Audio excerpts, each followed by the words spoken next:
So hi everybody, my name is Fusho. It's nice to be here in person, and hello to everyone at home.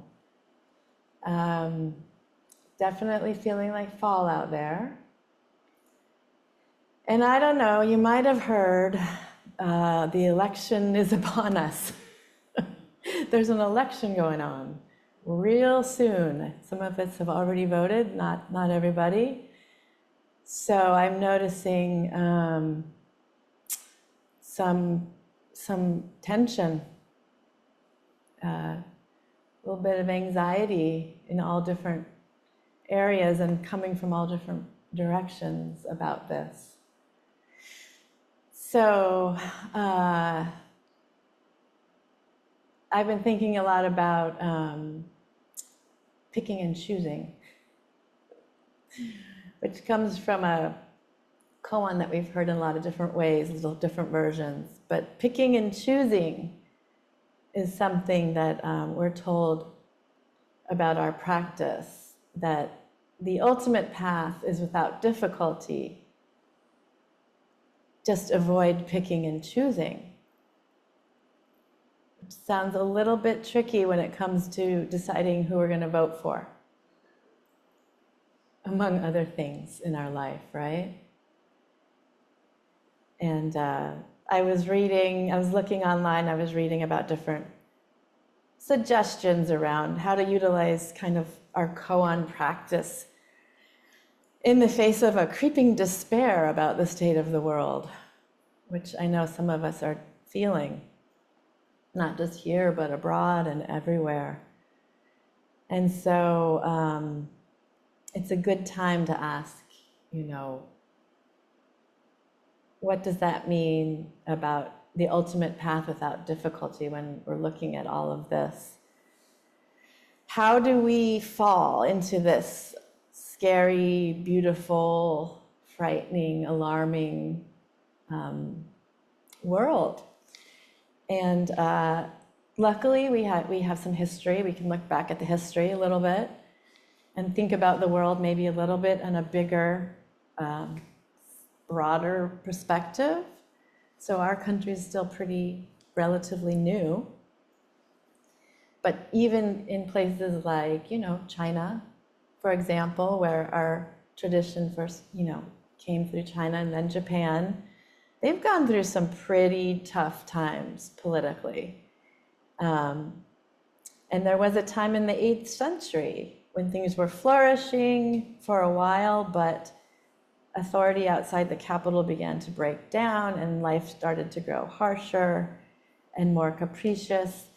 And the government eventually had to bring in some armies from far away, and that helped keep people in line for a while, but eventually they brought some people in and one of the foreign armies refused to leave. And they set up a rebel stronghold in the ancient capital of Chang'an, the city of everlasting peace. And there was a decade of civil war and famine and disease, apparently so devastating that 2 out of 3 Chinese people died.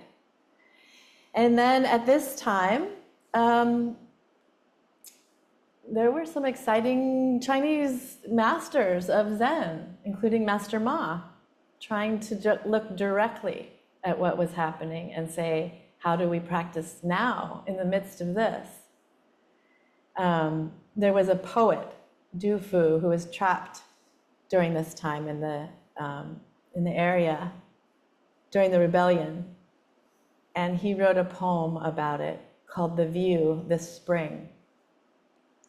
And it contains 2 lines that sum it all up. The nation is destroyed, mountains and rivers remain. So I don't know, this led me to thinking about the Great Way not being difficult. It just avoids picking and choosing. And this story and this koan is based on a Zen poem called Sin, Believing in Mind, or Faith in Mind. And the opening lines of that poem read, the true way is not difficult. just avoid picking and choosing, when you don't grasp or reject the way enlightens itself. And there's a koan in the Blue Cliff Record. It repeats a few different times, but it's, coming from Joshu, who's one of our most well-known teachers. And quoting the poem, he says, "The true way is not difficult, just avoid picking and choosing, and enlightenment appears." And then he says, as soon as there are words, there is picking and choosing. Or there is enlightenment, but I don't abide in this enlightenment, so what should we do? A monk asked him, since you don't abide in this enlightenment, what do you do? And Joshin said, I don't know that either. And the monastic says, since you don't know, how can you say that you don't abide in this enlightenment? And Joshu says, it's enough to ask the question, just bow and go away. So this is from the third patriarch's seal of faith in the heart, which says, just avoid picking and choosing, just don't love or hate, and you'll be lucid and clear. And I know what that sounds like. It sounds impossible. It sounds like an impossibility. And it's something we can easily get caught up in, right? How can that be? And also the danger with that idea of avoid picking and choosing is, so I'm not supposed to have an opinion, or a feeling, or a desire, or an intention, which is not what this is saying. That would be the opposite, or the other side of picking and choosing would be sort of nihilism, right? That would be nihilism. That would say, what's the point of anything? If I don't have an opinion, then everything will be fine and I'll be a zombie. But that's not what's recommended here either. So I think it could be said, if we're just holding on so tightly, or we're so afraid of what might happen in this election, for example, or with anything, and we have the story and we know we're right and we know what it's supposed to be, it could really get in the way of what's happening in this moment right now, in real life, in front of us. So if I have a story about the way things should go politically, but I'm not able to see any other version, and my neighbor's house is on fire. I think Michelle Obama gave this example. Somebody did. And my neighbor's house is on fire, and they need help. And I'm running to the house. Do I stop and say, who are you voting for? Before I decide to help them? I hope not. I hope not. Because that would be the picking and choosing getting in the way. And some kind of ideal or idea or story that we're telling ourselves that has nothing to do with the person right in front of us. And you can see, plenty of examples of this in our life. And I think that the practice of sitting, zazen, can help us just make a little more space and loosen that grip. Enough to realize, maybe that isn't such a one-sided way of seeing. Maybe that isn't such like a black and white. Maybe that's not true. Maybe that's not how they see it. Or maybe my idea isn't correct. So that little bit of space can make all the difference. And I think that sitting on the cushion is where we start with that, in order to actually reach out our hand and help our neighbor, regardless, without even thinking. And I was going to compare this idea or example, besides figuring out who to vote for, with a flower arrangement. Because I've been leading this section of the Path class that we're doing right now. And we're working with the way of flowers. And this is the path of flowers that we're exploring. We're halfway through. And it's been really fun to use this sort of traditional style of ikebana that did initially start in the Buddhist temples, and look at it as a mode of practice, not just how do I make a very good, perfect arrangement, but how does it relate to my practice? And how am I when I'm working with these flowers? It's an easier, less stressful way of looking at this than maybe the political climate. So Ikebana, I think everyone's familiar or has ideas about it, but it does originate in Japan. And at this point, it's really become so kind of broad, and there's so many different kinds of schools within it that it can mean a lot of things to a lot of different people. And there are all different styles of arranging flowers. And it has become very individualized since it's come to the West. So there's a lot of versions you're going to see, or a lot of styles you'll see, and a lot of ways to do it. But I think that the interesting thing that we've been examining in the class as we're thinking about flowers is sort of more of the original intention behind the practice. And I found a book that's fairly recent that is sort of pointing towards, can we get back to where Kado, which it was called originally, first came from? And what was that practice about? It's called Nature, Man, and Flowers. Kado as Philosophical Ikebana. It's written by a Japanese man, clearly. Because I would name it Nature, Person, and Flowers. But basically, the Kado, the working with the flowers, is the way of flowers. But this way of the working with the flowers can lead to truth. And so as it leads to truth, the way itself becomes truth. And we might therefore change our perceptions if we can be in that space with the flowers that's not so tightly holding on to the idea of what it's supposed to be or what I'm doing to create this thing. There are different ways of arranging certain stems, and we're starting with those, traditionally. But each approach the idea is to bring nature into the house and to interact with the livelihood of what we're seeing or what we see out there in the world. And it is classified as a spatial art, but the concept of time is actually very important. And I've always considered part of the reason that we offer an arrangement on an altar along with candles and incense is to signify impermanence and for us to remember impermanence and that nothing is fixed, nothing lasts. And that was sort of my understanding for a long time, but this book is pointing to an even deeper meaning of impermanence, which involves examining the idea that if nothing is fixed, then there was no beginning. There is a past, but it didn't start anywhere. It's always been there. There's a present, and there's a future, but there's a future without any end. So all of a sudden, thinking about time and impermanence can shift if we're opening up our awareness. So yes, the flowers are going to die, but they're going to go back to the ground, become compost, and already there's seedlings growing somewhere as we're speaking, and then they're going to be growing, and then the buds are going to come out, and they're going to be full bloom, and then we're going to cut them and put them in a vase, and on and on. And so how does that relate to us as we're arranging these flowers?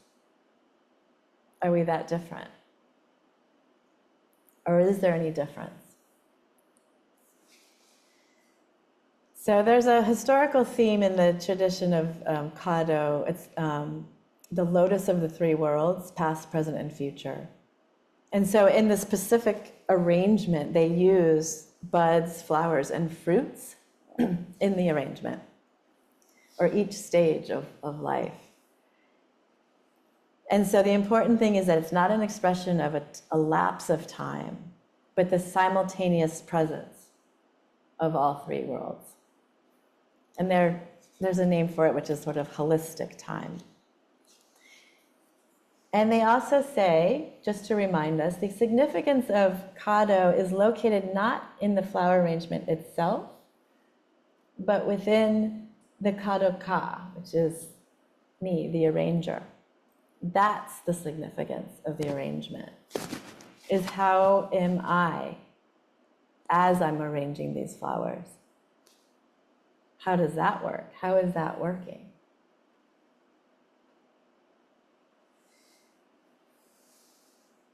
So here, the purpose of Kado becomes an issue of awareness of self, which sounds a lot like sitting on the cushion to me.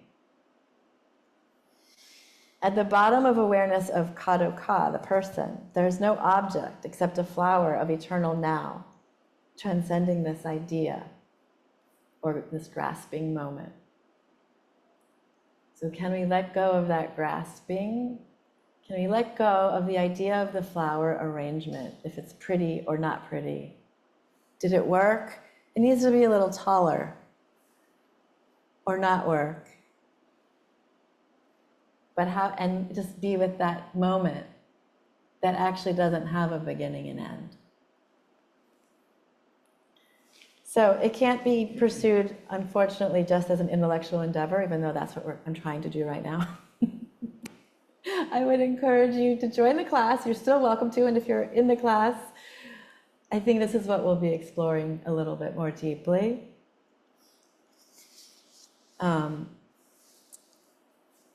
Here's some words about examining flower arranging by one of the early masters. As working with flowers and bringing in this living, impermanent, always flowing existence. In this bottom place of absolute nothingness, our awareness reflects the functional relationship of the arrangement and as the ultimate principle of it. Therefore, awareness is minimally individual and maximally universal. And we rely on the unity of all things and the foundation of it. And he says, namely, love. Eventually, when we arrange flowers as Kado Ka, we remember the place where we originally are. And the way to seek this process through arranging flowers is the way of flowers. I would just offer a brief story about how I came into flower arranging, which I've told some people before, but my mother used to teach it. And when I was really little, she went to Japan and she took me, and she was studying Ikebana. And then she would teach it in the home. And I took a couple classes, but it was just always around. But I was at the age where I didn't want to be instructed by her how to do it. So I sort of was absorbing it. And, you know, her personal ideas of picking and choosing permeated throughout the house before the class, because she would get really anxious about it and really wound up and really nervous that she wouldn't be able to do it, that the class wasn't going to go well, that nobody was going to like it, she wasn't going to be able to make a nice arrangement. And this was very clear. Like, so I had this sense at first for a long time that was what was about, you know, flower arranging. And then when I came to the Zendo, when I first got here, I started making flower arrangements for the altar. And it started to shift the way I saw working with flowers. And I slowly got more and more comfortable doing it. And slowly, it's been a long, slow process of just, is this good or bad, kind of goes away, you hope. Or even if it's there is a bigger picture of my place in the world with this living example of, you know, a sentient being. I'm pointing to the flowers. I'll try to show you guys in a minute. And I would say that here she is now, my mother, with us right now, still. And who knows where this will be or where you'll be listening to this down the road. So I'm going to leave us with one of many, but one poem by Ryokan. He loved playing with children. He's known for that. He says, "Children, let's go to the mountain to view violets. If they scatter away tomorrow, what can we do?